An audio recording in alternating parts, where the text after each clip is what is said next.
സർവീസസിൻ്റെ പ്ലാറ്റ്ഫോമിൽ ജോലി ചെയ്യുന്ന ഒരു സേനാ വിഭാഗമാണ്.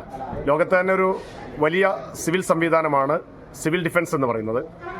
സിവിൽ ഡിഫൻസ് കേരളത്തിൽ ആരംഭിക്കുന്നത് 2019 ഔദ്യോഗികമായിട്ട് സിവിൽ ഡിഫൻസിൻ്റെ പ്രവർത്തനം കേരളത്തിൽ ആരംഭിക്കുന്നത്.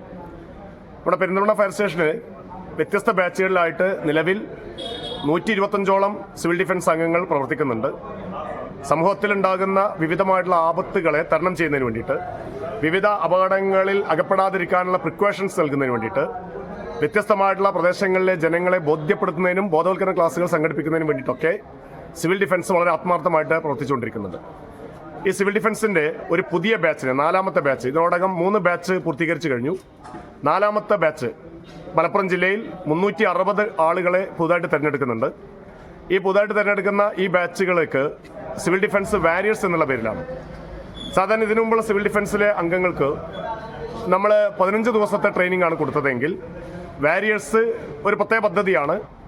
അവർക്ക് നമ്മൾ കൊടുക്കാൻ ഉദ്ദേശിക്കുന്നത് 7 ദിവസത്തെ ട്രെയിനിങ് ആണ്. അവർ 7 ദിവസത്തെ ട്രെയിനിങ് ഉണ്ട്. അത് പെരിന്തൽമണ്ണയാണെങ്കിൽ പെരിന്തൽമണ്ണ ഫയർ സ്റ്റേഷനിൽ വെച്ച് തന്നെയാണ് അവർക്ക് ട്രെയിനിങ് കൊടുക്കുന്നത്. അതാത് സ്റ്റേഷനിൽ വെച്ചിട്ടാണ് അവർക്ക് പരിശീലനം കൊടുക്കാൻ ഉദ്ദേശിക്കുന്നത്. അപ്പോൾ ഈ ട്രെയിനിങ് ഭാഗമായിട്ട് ധാരാളം ആളുകൾ കടന്നു വന്നിട്ടുണ്ട്. 360 ആളുകളാണ് മലപ്പുറം ജില്ലയിൽ വേണ്ടത്. പെരിന്തൽമണ്ണ ഫയർ സ്റ്റേഷനിൽ ഇതിനോടകം ഏകദേശം 85ഓളം ആളുകൾ കടന്നു വന്നിട്ടുണ്ട്. അപ്പോൾ ഇനിയും ആളുകൾക്ക് സിവിൽ ഡിഫൻസ് വാരിയേഴ്സ് അംഗമായിട്ട് വരാനുള്ള സാധ്യതയുണ്ട്. അപ്പോൾ ആർക്കെങ്കിലും താല്പര്യമുണ്ടെങ്കിൽ, ഞാൻ നേരത്തെ സൂചിപ്പിച്ചതുപോലെ തന്നെ സമൂഹത്തെ സഹായിക്കുക എന്നുള്ളതാണ്, ആപത്തിൽപ്പെടുന്ന ജീവജാലങ്ങളെയും സ്വത്തുവകകളെയും സംരക്ഷിക്കുക എന്നുള്ളതാണ്.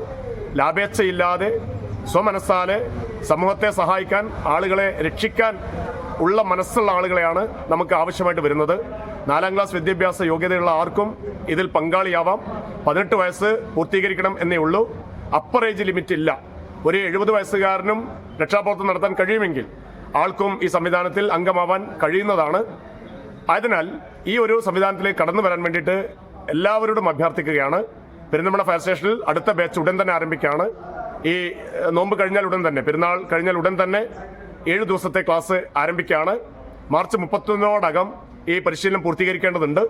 അതുകൊണ്ട് സമൂഹത്തിനെ സഹായിക്കാൻ താല്പര്യമുള്ള ആളുകൾ ഫയർ സ്റ്റേഷന്റെ സംവിധാനത്തിൽ നിന്നുകൊണ്ട് ഈ പ്ലാറ്റ്ഫോമിൽ നിന്ന് രക്ഷാപ്രവർത്തനം നടത്തുവാൻ താല്പര്യമുള്ള ആളുകളെ ഈ സംവിധാനത്തിലേക്ക് ക്ഷണിക്കുകയാണ്.